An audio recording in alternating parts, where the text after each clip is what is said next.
Roja makes some of the best fragrances on the market. They have a very upscale kind of old money feel about them. And here are my top 5 for the summer ranked. At number 5, it's Pierre de Velay 25. This features lemon, lime, grapefruit, aldehydes, geranium, cardamom, wine leaves, and oak moss. This is a very soapy citrus aromatic with somewhat green vibes, somewhat vintage vibes about it, but it's very complex. There's even coffee and ginger in the dry down. The wine leaves is a very unique note that you can really smell it.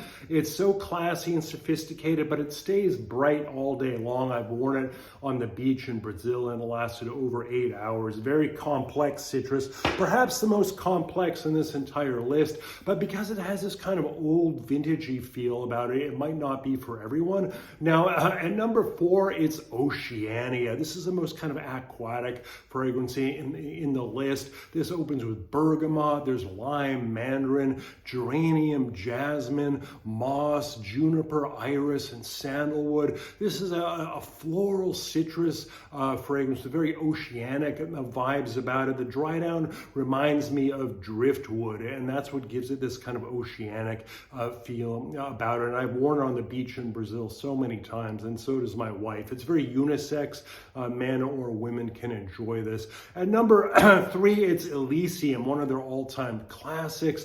This has lavender, grapefruit, lime, pink pepper, cedar, juniper, benzoin, and musk. This is a sleek, futuristic, citrus aromatic fragrance. It's very peppery, dry down, and grapefruit dominates the opening.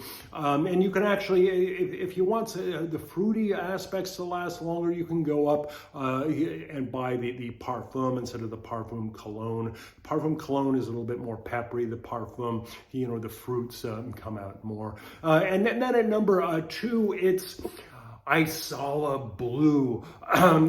This used to be called Oligarch, but now they had to change the name because of the Russian invasion. This features lemon, bergamot, lime, apple, coconut, orange blossom, champaca, cut grass, pink pepper, and leather. This is their take on Terre de Hermes. It has this very steely kind of CEO vibe about it, yet the creamy mid with the champaca and the coconut balances it all out.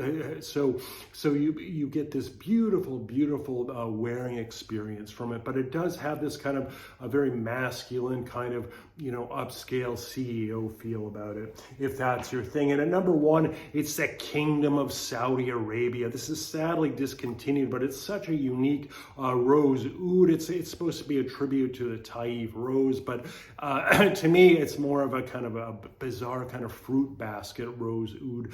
And it opens with aldehydes to give it sparkle. There's lime, there's mandarin, there's artemisia, there's geranium, rose, and a basket of fruits featuring strawberries and bananas of all things. And then there's jasmine, pink pepper, cinnamon, cloves, saffron, leather, and oud. And this goes through so many transformations.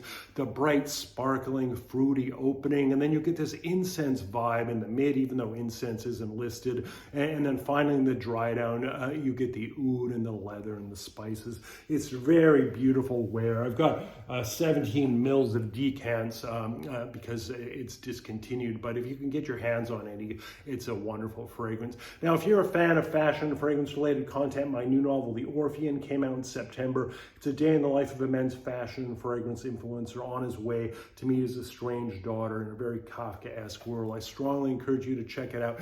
Thanks for listening, and I hope to see you again.